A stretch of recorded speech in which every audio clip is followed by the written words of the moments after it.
नमस्कार, मी अनिल जगताप।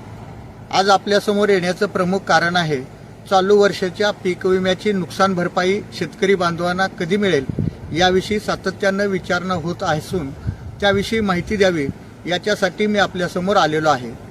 जसे की आपण सर्वजण जाणता, यावर्षी धाराशिव जिल्ह्यात राज्य शासनाने नवीन पीक विमा योजना आणलेली होती। त्यानुसार शेतकऱ्यांनी आपला स्वतःचा हिस्सा भरलेला आहे। धाराशिव जिल्ह्यात एकूण 2,66,000 शेतकऱ्यांनी 4,93,000 अर्जाद्वारे आपला पीक विमा भरून पिके संरक्षित केलेली आहेत।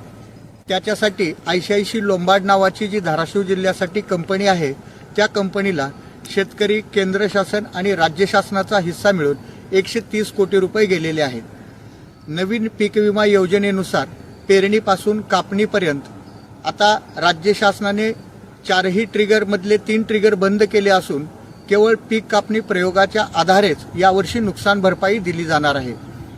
कदाचित प्रत्येक महसूल मंडळाला ती वेगवेगळी असू शकते। त्यातही सोयाबीन पिकासाठी 58,000 रुपये प्रति हेक्टर 100% नुकसान भरपाई आहे। त्यातले 29,000 रुपये हे पीक कापणी प्रयोगाआधारे, तर 29,000 रुपये हे उपग्रहाद्वारे जे छायाचित्र येईल त्याचं तांत्रिक विश्लेषण करून देण्यात येणार आहे। धाराशिव जिल्ह्यात एकूण 504 पीक कापणी प्रयोग झालेले असून त्यापैकी 217 पीक कापणी प्रयोगावर कंपनीनं हरकती नोंदवल्या होत्या। पीक विमा शासन निर्णयातील तरतुदीनुसार जिल्ह्याची जी सुकाणू समिती आहे, अप्पर जिल्हाधिकारी यांच्या अध्यक्षतेखाली सलग 7-8 दिवस बैठका झाल्या आणि त्यातून कंपनीचं समाधान महसूल आणि कृषीच्या अधिकाऱ्यांनी केलेलं आहे।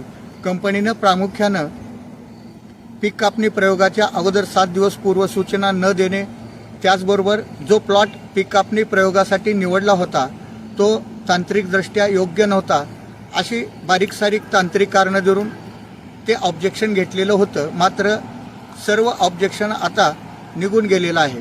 त्यामुळं जे कॅल्क्युलेशन अमाऊंट होत आहे ती साधारणपणे अंदाजे कमी जास्त होऊ शकतं, परंतु 600 ते 650 कोटी रुपये धाराशिव जिल्ह्यातील शेतकऱ्यांना मिळू शकतात। याच्यानंतर कंपनी थेट राज्यस्तरीय सुकाणू समिती, केंद्राची सुकाणू समिती, हायकोर्ट, सुप्रीम कोर्टाकडे जाऊ शकते। मात्र जर राज्यस्तरीय समितीनं या प्रकरणाला स्थगिती नाही दिली तर कंपनीला शेतकऱ्यांना यावर्षी पैसे द्यावे लागतील।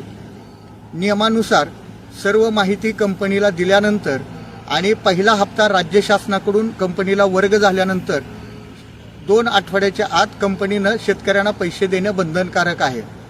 राज्य शासनानं चालू जे अधिवेशन आहेत त्यात पुरवणी मागण्यात याची तरतूद केल्याचं दिसून येत असून आपल्या ICICI लोंबार्ड कंपनीला 130 कोटीपैकी पहिला हप्ता गेल्यानंतर आपल्या जिल्ह्यातल्या शेतकऱ्यांना नुकसान भरपाई मिळणं अपेक्षित आहे। तसंच यावर्षी 80-110चा फॉर्म्युला असल्यानं जास्तीत जास्त नुकसान भरपाई कंपनी 143 कोटी रुपये देईल आणि त्याच्यावरचे जे काय पैसे होतील ते राज्य शासनाला द्यावे लागतील। साधारणपणे राज्य शासनाचा हप्ता कंपनीकडे गेल्यानंतर 2 आठवड्यामध्ये ते पैसे आपल्याला मिळायला हरकत नाही।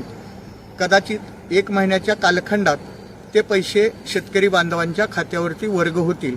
ही एक महत्त्वपूर्ण माहिती आपल्याला द्यावी यासाठी आपल्यासमोर आलो।